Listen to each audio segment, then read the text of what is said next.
আমরা কিসের উপরে ঈমান আনছি? লিতুমিনু বিল্লাহি ওয়া রাসূলিহি, আল্লাহ এবং তার রাসূলের প্রতি ঈমান আনার কন্ডিশন কি? যে আল্লাহ এবং তার রাসূলের প্রতি ঈমান আনতে হবে। ঈমান আনার পরে কি বলছে? ওয়া তুআজ্জিরুহু ওয়া তুআক্কিরুহু, তোমরা যারা ঈমান আনছো তারা রাসূল সাল্লাল্লাহু আলাইহি ওয়াসাল্লাম আল্লাহ কি করো? মদদ করো। কিভাবে? তোমরা নিজেকে পরিপূর্ণরূপে আল্লাহর কাছে সুপারিশ দিতে। সাইয়্যিদিনা কারীমুন সাল্লাল্লাহু আলাইহি ওয়াসাল্লাম। العصر إن الإنسان لفي خسر إلا الذين آمنوا وعملوا الصالحات وتواصوا بالحق وتواصوا بالصبر صدق الله العظيم। একটা হলো তরবিয়ত আর একটা হলো তালিম। একটা হলো তালিম, হলো ইলম হাসিল করা, ইলম হাসিল করা, ইলম পড়া, জ্ঞান হাদিস পড়া, কোরআন পড়া, জানা, এটাকে বলা হয় তালিম, এলেম হাসিল করা, নলেজ হাসিল করা। আর তরবিয়ত হলো এটার ভিতরে কোনো ভুল আছে কিনা, কোনো কিছু আমি যেটা করতেছি সেটা সঠিক না অসঠিক, সেটা কারো মাধ্যমে ওর কাছাকাছি থাকি, শিখি নিজেকে শুদ্ধ জিনিসটাকে। যেমন একটা লোক পড়াশোনা করে, এরপরে তাকে প্র্যাকটিক্যাল করতে হয়, প্র্যাকটিক্যাল করার মাধ্যমে সেখানে সঠিক জিনিসটা করতে করতে তার জীবনে বাস্তবতা আসে। একটা ইলেকট্রিক কোর্স করলো এবং কোনো ইলেকট্রিশিয়ানের সাথে থাকে, তাকে আরো কাজ করতে হয়, করার পরে ছোট খাটো ছোট সবকিছু শিখে তারপরে সে পারফেক্ট একজন ইলেকট্রিশিয়ান হয়। এরকম যে কোনো কাজ।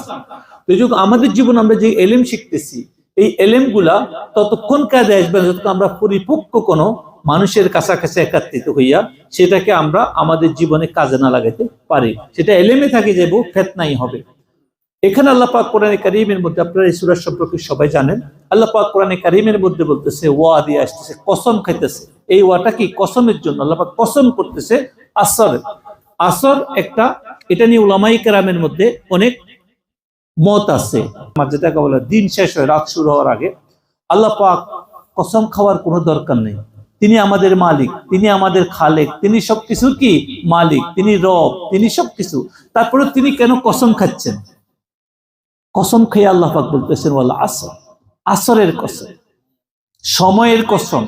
এই আসর নিয়ে অনেক অর্থ আছে, আমরা সময় দিয়া বলতেছি, আসর একটা সময় দিয়া কি বলছে, ইন্না তাকিদ দিয়া বলতেছে, একদম মানে এটাকে তাকিদ বলা হয় ইয়া ভাষায়, যেটা একেবারে কঠিন ভাবে মানে ইয়া করে জোর দিয়া বলতেছে। তাকিদ মানে জোর, জোর দিয়া বলতেছে ইনসান লাফি খুশি, বলতে সমস্ত মানুষগুলা খসারার মধ্যে আছে, ক্ষতিগ্রস্ততার মধ্যে আছে, ধ্বংসের মধ্যে আছে।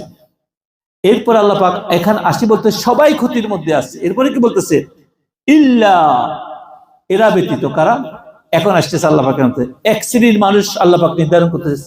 এখানে এই সূরার মধ্যে আল্লাহ পাক ছোট একটা সূরা, কিন্তু এখানে আল্লাহ পাক 4 শ্রেণীর লোকদেরকে এটাকে ইল্লা আল্লাযীনা আমানু, ইল্লা এরা ব্যতীত, আল্লাযীনা আমানু। প্রথম কন্ডিশন কাদেরকে দিছে?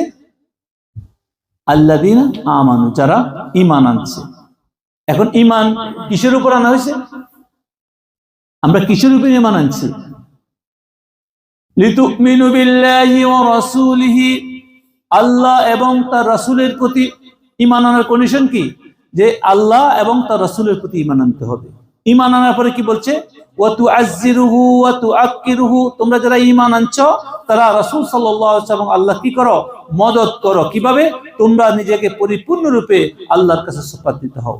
ওয়া তুআক্কিরুহু, তাকে তাজিম করো, তাকে সম্মান করো, এবং এমন সম্মান করো, আমরা আগে আলোচনা করছি যে তোমার দ্বারা যেন তার ইজ্জতের কোনো কমি না হয়।